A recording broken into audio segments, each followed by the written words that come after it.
Hi, everyone. Welcome to another episode of LawTech Connect on Litera TV. My name is Adriana Linares. I'm your host.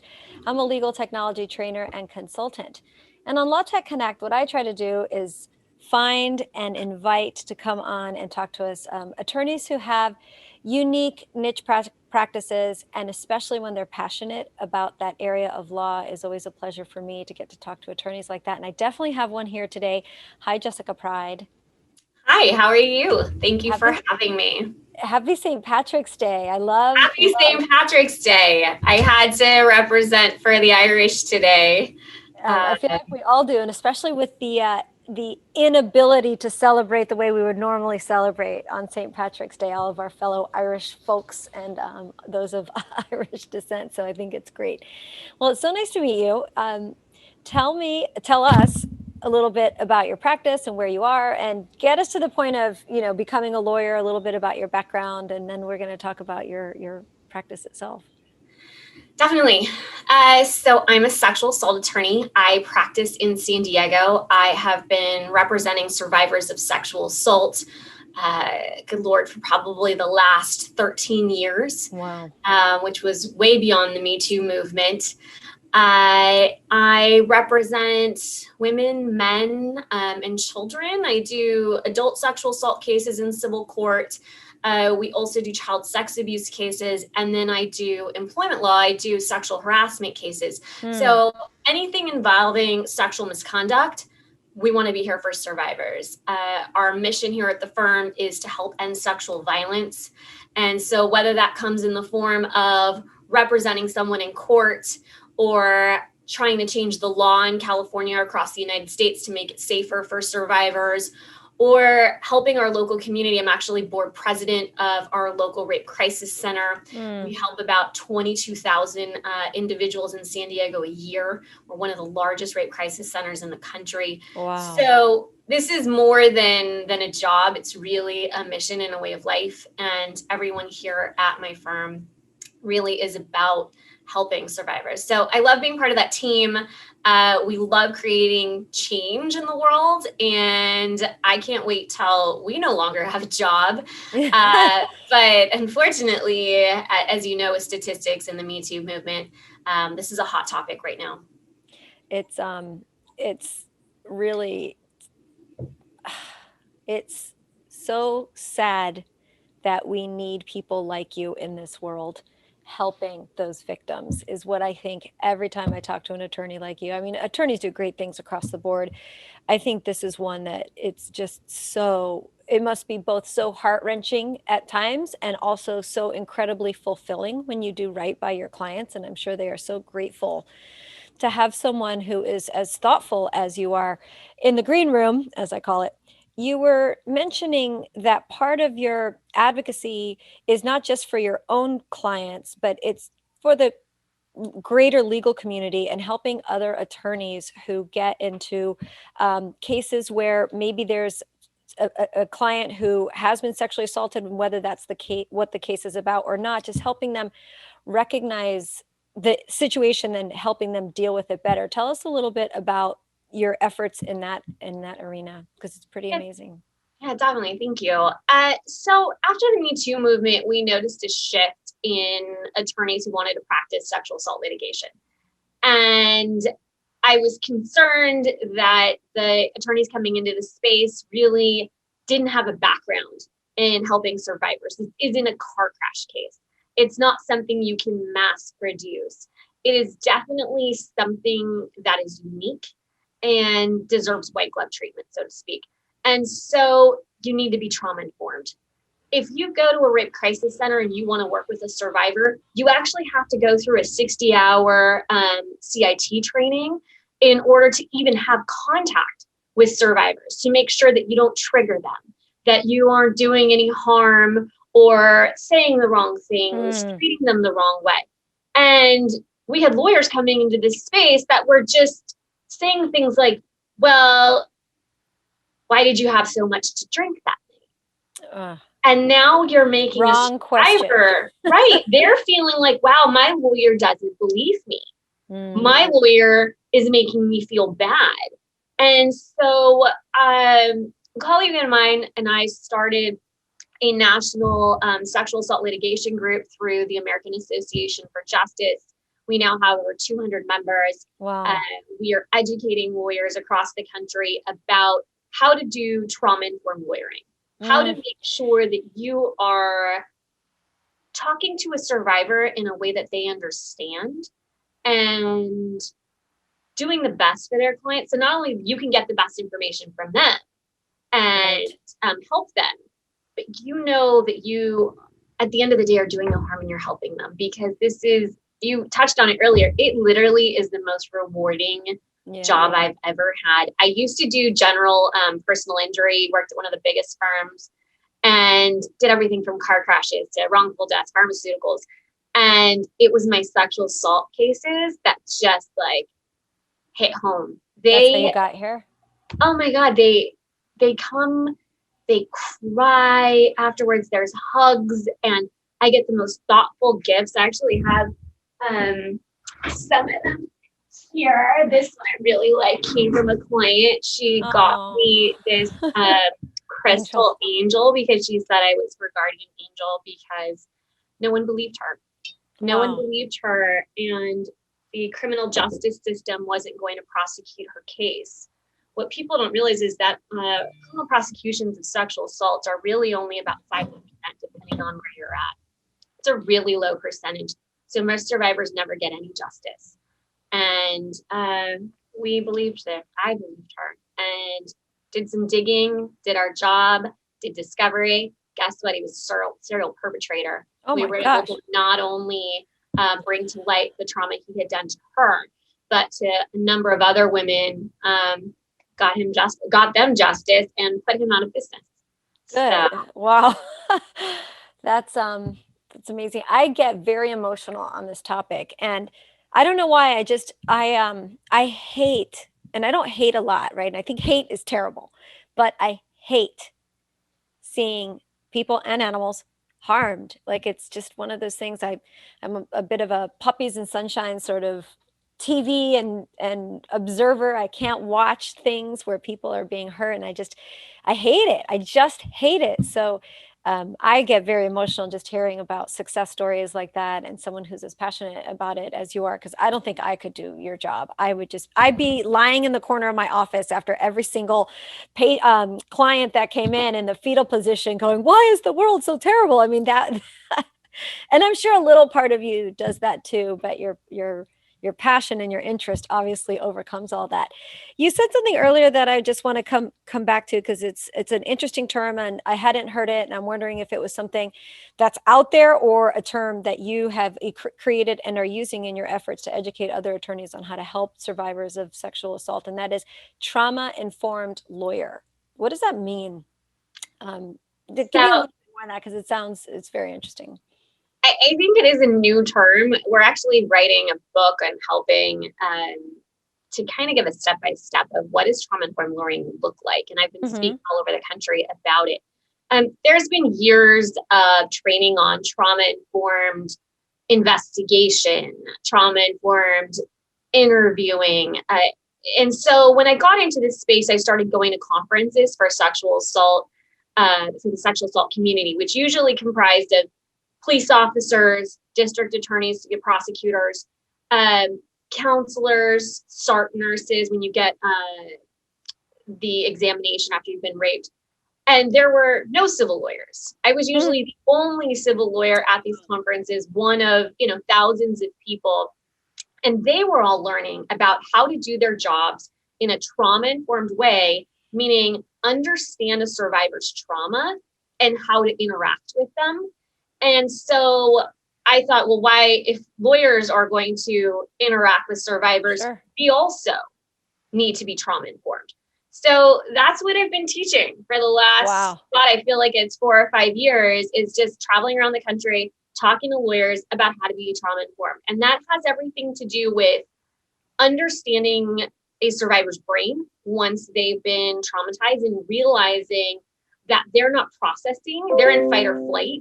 And so when a survivor's in fight or flight, they're not remembering. They can't, their brain can't record the memories in a chronological fashion. So when you sit a survivor down and you say, all right, tell me from start to finish exactly what happened. And they're like, I can't do it. And then lawyers look at them and go, well, they must be lying, right? They're lying because they can't give me the like play by play. And that's not true. That's not how survivors process what's happening to them into their trauma, because they go into survival mode. The brain is protecting them. Your mind is protecting you when things like that happen. And I think, Yep. Right. So if you aren't trained to understand, I mean, I guess it's a little bit, I recently had on LawTech Connect an attorney who takes on clients with mental health problems. And she was saying the same thing. It's a different ball game. You know, it's not a residential sale of a house. It's not a commercial real estate deal. It's really very personal, very emotional. And the attorney does need to be trained on how to deal with that. I've had also great conversations. This was a few years ago with an attorney whose mission was to help other attorneys identify domestic abuse clients who aren't there because of domestic abuse. Like oftentimes, the example I can think of is an attorney I was talking to, and she works in equine law, and it was about the sale of a horse and why this horse sale was so contentious and all these problems. Well, it turns out that, you know, the owner was in a domestic violence situation, and that didn't shine through in the initial conversations about the case, but it took recognizing that that could be a problem and being able to see that in the client. So I guess a lot of what we're both saying is there's a lot of humanity that needs to be put into certain areas of law.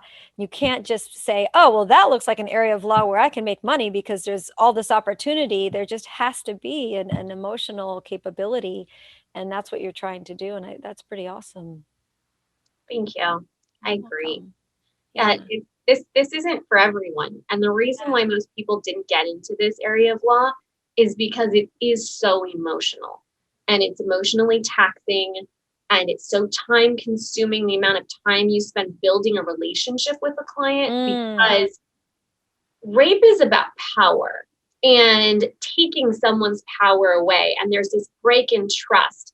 And survivors have a really hard time of trusting anyone after that, because they're shell shocked, right? And they're like this. And so it takes time to get to a place where your client trusts you. And, you know, I always feel like I've done my job at the end when I say, we come to the point where I'm saying, okay, I need your authority to demand a certain amount of money in this case. And they say, it doesn't matter. I trust you. I know that you're going to get me what's fair and the best results. So whatever you think, I'm going with that. Wow. And because they know I care about them and I care about their healing. Yeah, I don't think that I didn't get into this space because I thought, oh, I'm going to make a lot of money. Right. And I don't like people who come into this space who just come in to make a lot of money, because it's not about money for clients. And it shouldn't be. It's about justice. Right. And if the lawyer doesn't get that, there's just going to be a disconnect. I can't tell you how many calls I get from clients who are just really unhappy with their lawyers, who aren't doing a good job or hurting their feelings. And so I just go back to, I want to welcome people to this space. Please, there are so many survivors that need help. Please come in. Plenty of work to go around. Help me. Yes. Do it for the right reasons. Do it in a conscious, trauma-informed way. That's pretty awesome. How do your clients find you? Curious just about how you word of mouth. Do you do advertising? Is there so much trouble out there in the world that you don't even need to advertise? I mean, it used to be that way before. I would say before the Me Too movement, I was one of a couple people in California who wanted to do these cases. And so everything from lawyers to word of mouth to, I'm really involved with the local sexual assault organizations and our California sexual assault organization. So I would just get referrals. I did some minimal marketing, just had a website up. And then Me Too happened, and all these lawyers and everybody got into this space. And my marketing company called me and was like, hey, if you want to stay number one on the Google search, this is what it will cost you. Wow. And so then I had to jump into this. Now now it's a much bigger pond, right? Before I was a big fish in a small one. Now it's a big pond. And so I do have to pay to play. I I still get referrals from our local rape crisis centers, counselors, people who deal with survivors, investigators, cops, things like that. But as far as lawyers, I don't honestly, truthfully get as many referrals from attorneys anymore because now everybody wants to take a stab at it and do it themselves or try to. And then I do run a marketing campaign. We do spend money every month for marketing, and we do get a number of cases just through our website. That's very good. And Instagram. We started an Instagram account a couple years back, and people follow us, and we get a number of clients that way. The girls are trying to, I have a younger team, I call them the girls, they're all women, but because they're all younger than me. They want me to do TikTok, and I have not wrapped my brain around that yet. And they're like, come on, you don't have to dance. You can, talk about our cases. And I mean, there's always something new, right? Now there's the Clubhouse. Right. So it's like, what? I'm so busy. Truthfully, we are so busy right now that the bandwidth, I'm like, okay, so on top of, the regular caseload you want me to do, I've got to post on Instagram. I've got to, post on Twitter. You want me to do this. And now you want me to make videos. And there's TikTok. Right. On TikTok. Like, I guess as I'm walking to get coffee in the morning, or like going to the water cooler to grab some water. I don't know. We'll see. I'm trying to fit it all in. And I'm being a mom, right? It's like, gosh, it's a lot. And why do you think, I think the answer is obvious, but I just want to hear it from you anyway. Why is it that the Me Too movement I guess the word I want to use, and I don't know if it's the right word, why did the Me Too movement make so many women and possibly men feel empowered enough to seek the help that they wanted? Like, what is it about it? Is it just feeling solidarity with other people? Oh, I'm not the only one. And it's my turn and I need to deal with this or I'll never get over it. Is it a little bit of everything? I think it's a combination of things, right? That was it. You have to remember that in the past, there were cultural issues. Some cultures, it is, you never want to admit that you have been raped or sexually assaulted because not only does it tarnish you, it tarnishes your entire family and the family name. And maybe you never then have a good suitor or get married. And some other cultures, just they're taught from past generations, you brush this under the rug. A lot of it is fear. 50% of women don't come forward.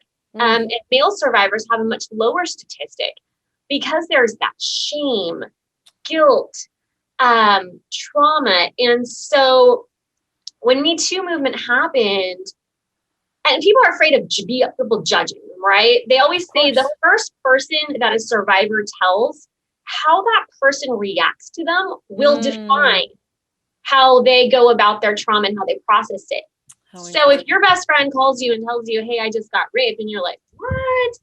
Where were you? Why did you stay out so late? Like, oh my God. Did you do anything about it? Why didn't you scream? Why didn't you do this? If you say that, they start going like, shit, I'm getting attacked. I did something French. I messed up. I didn't do it right. Versus if you're like, wow, I hear you. That is terrible. What can I do to help you? Would you like to go to the police? Would you like me to go with you?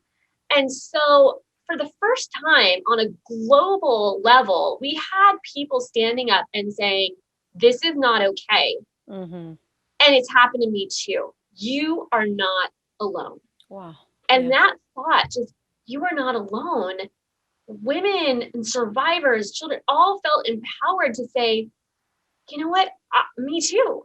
I was sexually assaulted too. And together we can heal. Together we can change this so that people stop getting hurt. Like, it's not okay. It's not 1920 anymore. Like, but still we have women that fear going to work because their boss is going to grab their butt or say something inappropriate. Like, oh, I'm so glad. Oh, I liked your skirt today. Or God, some bullshit. I would just die. I'd end up with a physical assault claim against me if somebody talked to me like that. You never know till you're there. So sad. And I can't tell you how many of my female colleagues who are professional women who are lawyers and we have this lawyer dinner group and we talk about cases and being moms and, dealing in this world, because it's a male driven industry, right? Yeah. Yeah. I'd say the majority of us have all been sexually harassed. And how many of us have come forward? Renee and I were actually talking about that. That's how I came to you. My friend Renee Stackhouse, we seem to talk about her every episode. I love her, I know. But how do we have truthful conversations about, yep, I got sexually harassed too by my boss at one point. Not indicating, I'm not saying me, I'm giving an example here. Sure. I worked with said great group of men my last firm, so I do not want to disparage them at all because they didn't do anything wrong. I've worked with great groups of men and women, so I can help. There's great groups defend our work out there, but there are some not nice people out there, and women are still hesitant. As many of there are women who want to come forward and say me too. There are those women who say, "Shit, this is going to ruin my career. I don't want to make waves like that. I am the breadwinner, and I need this paycheck." And so, a lot of pressure. Yeah, it is. So when you're thinking, do I really want to blow this up? Yeah, of course. What implication does that have on someone's life? And so that's another thing I teach when we talk about trauma-informed lawyering is you got to stabilize your client. If your client's going to lose their job, or they don't have housing, or they are still in the abusive situation and they're fearing for their safety or their kids' safety, they can't help you or get to a point where they're assisting on a civil case if they're worried about their Maslow hierarchy of needs. They're just trying to figure out how they can sleep in peace tonight and they don't get, they aren't hit. So counseling. I always make sure my clients have support and have resources before I try to tackle, hey, I need to talk to you about these interrogatories. Right. Gosh, doesn't really work that way. Very delicate balance, all that. You mentioned that there's a law you're trying to change or some significant administrative or regulatory rules that you're working on. Tell us about that.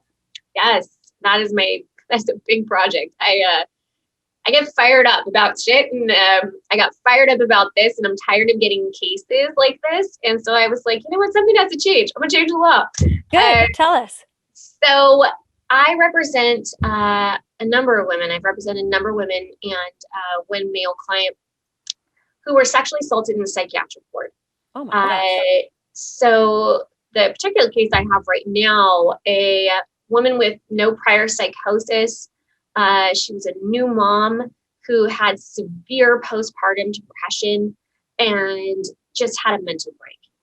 And husband, everybody said, it wasn't till 2 days before she had to be admitted that we even knew anything was wrong. It was something, snapped in her, and she ended up having, some delusions and severe depression, and she had to be put on a 72-hour hold, and it's an involuntary hold. So essentially you go to jail in a psychiatric ward. But what most people don't know is psychiatric wards are co-ed. That means this makes zero sense. And women who are both not in their right minds and who are heavily medicated when they show up, and some of them have, sexual deviant past and stuff, are placed in the same psych ward with no separation or barrier between them. Wow. They have, nurses and mental health workers that supposedly look after them, but what we have found is that a lot of times they are severely understaffed. And there are people who know the system. They do 15-minute bed checks, but people who are repeat visitors know that. And so they know they've got 15 minutes to go commit a crime. And I represent clients who just they get sexually assaulted. Wow. First night in, highly medicated, wake up, they're being raped by someone. And these cases aren't being prosecuted because they're both not in the right mental state, right? And most people don't want to talk about it because they think, well, they're crazy. Right. How can they be believed? How can that person take the stand? And so this is really a disenfranchised population who is so vulnerable and just getting violated over and over and hurt again. And the biggest provider of psychiatric facilities across the country has actually gotten in trouble a ton of times. They've had facilities shut down because of the number of sexual abuse and sexual assault. And yet nothing changes. And because, oh yeah, guess what? There's no real reporting requirement that psychiatric facilities have to report sexual assaults. Wow. So we don't have a clear record about how many assaults are happening in each of these facilities. And from representing a number of clients, I know that when they asked for help in my cases, they didn't help them. They didn't call the police. They just gave them more medicine, told them to go back to their room, and never did formal investigations. Wow. And so it is crazy. Right. That is crazy. That is crazy how these people are being treated. And now the client I was talking to you about, her psychosis is gone. They've given her medication. She's no longer suffering from postpartum depression, but she will now for the rest of her life suffer from the fact that she was raped twice while she was there on, a hold. And her family went to visit her every day. And she was trying to communicate and saying, help me, because they weren't helping her. They wouldn't even let the police officers go in to help her and interview her because they said she was too medicated and incoherent. So, I mean, Jessica Pride is on the job. Oh, I am about to get this changed. We don't even have jails that are co-ed. Why should psychiatric wards where people are more vulnerable be co-ed? They need to change it. So that's my mission. That's my task this year is I'm going to try to get as much media attention on this issue as much as I can to raise awareness and then get some politicians on board. The Los Angeles Times had already done a really nice article, I believe it was last year, about this huge atrocity and actually trying to bring light to the numbers. So I think it's time. And I think it's going to cost them money, right? It's going to cost the psychiatric facilities money to have to build another wing or separate it, which is why they're not doing it. Right. Exactly. Let's put people's safety first before profits. Oh, that's a very good mission, an amazing mission to be on. Jessica, you run a very busy practice, it sounds like. Tell me a little bit, just to close things off, your tech stack. How did you handle COVID? Did you guys get to be able to work from home easily? I know you're pretty cloud-based, you're pretty tech savvy. So as far as running the business side of your amazing law practice, what does that look like? Yeah, God, COVID. Wow. I can't believe it's been a year. So, like all firms, we had to switch to a completely home-based model or a cloud-based model. We are all now back in the office. We've been back here since August. But the beautiful thing is, we can run everything remotely if we want to. So we run everything off. I use Filevine. Mm-hmm. I really like their case management software. Yeah. We're able to get clients to sign documents through essentially it's DocuSign, but it's called VineSign. Mm-hmm. Office 365. Excellent, yeah. We run that. All of our, document files are shared up in the cloud, but we also back up to a NAS? Yeah, it's like a physical copy. Yeah. In case that ever happened. And then what else? We use a bunch of, I feel like I can run, what I really love that changed for me was I don't have a desktop anymore. I mean, I do here at the office, but I run my entire firm off the iPad Pro. That's amazing. With all the apps and stuff, I was able to and it's lovely. And because, being a girl, it's my purse, I don't know about you, but I have kids. I feel like that purse turns into luggage and it's so heavy. What does Renee call it? Her life bag, I think. Renee calls her giant. Is that what she calls it? Bag. Yeah, her life bag. Everything's in there. The kids' toys, her laptop, her documents, like the scanner's in there. Essentially, yes. And so the iPad Pro, it's so light. I was able to just throw it in there. And then I got the scanner app. So if I need to scan documents, it comes through that way. I love the pencil. Yeah. It feels so nice too when you write with it. Right. You can edit documents and I can send them off to my team for corrections. Or if I'm looking at a deposition transcript and I need to make an outline, I forget the name of the app I use and I don't have my iPad in front of me. Do you use TrialPad and then the related notes app? I think that's probably what it is. So you just upload your deposition transcript pad. Yep, that's it. And then I just click the things I need. Boom, gives me a nice little outline. I love that. I remember the days where when I was associate, I had to sit there with a physical, deposition transcript, and we were typing. So painful. Everything, right? And it would take hours. So it's so nice to just quickly. Do you have any apps that you or tech that you recommend that's to make people super efficient? I could do that all day long, but I will tell you about one that's really interesting that I think you'll like. It's called Esquire Tech, ESQUIRE. That's obvious how to spell, but tech is TEK. A local San Diego attorney, Pratik Shah, I don't know if you know him, but Renee knew him from law school, has created an interrogatory grabbing. I guess it's not the right word, but take a look at that tool. It's online. It's very easy to use, and it helps you prepare your ROGs based on pleadings, and it's amazing. It's just automated and seems to work really well. So I would definitely take a look at that for sure. Oh, cool. Yeah. I will. Thank you. Oh, and Zoom. You can't forget Zoom, right? Now everything's Zoom. Client meetings, depositions. Everything is Zoom. Sometimes I feel like I'm tired of Zoom, but we're all a little zoomed out. Right? But I love that now I can take a deposition from here from anywhere. the office. Right. Yeah. I have all my stuff. I've been pulling up, websites and showing people things and videos. It's so easy from this command station. And then 2 minutes later, I can be in the conference room talking to somebody else or doing something. There's no longer that travel time. Or court. That's great, right? Too. We used to sit in court and wait our turn, sometimes for hours. So much better now.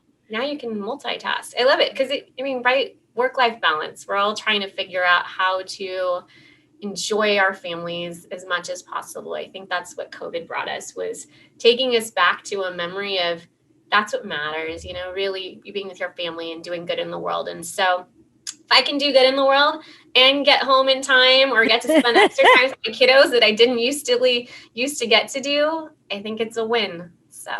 Well, I really appreciate your time today. I know how busy you are. Tell everyone where they can find, friend, or follow you if they want to learn more about you and your practice, or reach out to you in need of help for themselves or for a friend. Oh, for sure. Victimlawyer.com. So go to victimlawyer.com. On there, we actually too have free resources. We have a whole self-care page. If you just need some grounding exercise, sound healing, yoga, it's all on there for free. You can follow us on Instagram. We are at thepridlawfirm.com, and you can follow all the girls and I, and we used to be way more active before. I don't know if you can see that with the thing, but it depends how busy I am. This week has been crazy. I know I'm on LinkedIn. I'm on Jessica Pride, Your Sexual Assault Attorney on Facebook. I don't do that as much anymore. I think that's we'll find you. You'll find me. Yeah. I'm here, or you can call the office. I'm happy to talk to you. Oh, one cool thing. Yes. We have an in-house victim advocate that works here that is trained and talks to all of our clients with the utmost care. She can also answer any questions you have about. Wow, very smart hire. Oh my God. Firm. Best hire. I had been talking to her about this for years and envisioning how cool would it be for a law firm to have an in-house advocate? I'm so glad I did it. If you do this kind of work, you've got to have an in-house victim advocate. That's very good advice. Well, Jessica, thanks so much. Happy St. Patrick's Day. I hope you have the rest of the day fighting the good fight. And thank you so much for your time. Thank you. I appreciate it. Happy St. Patty's Day.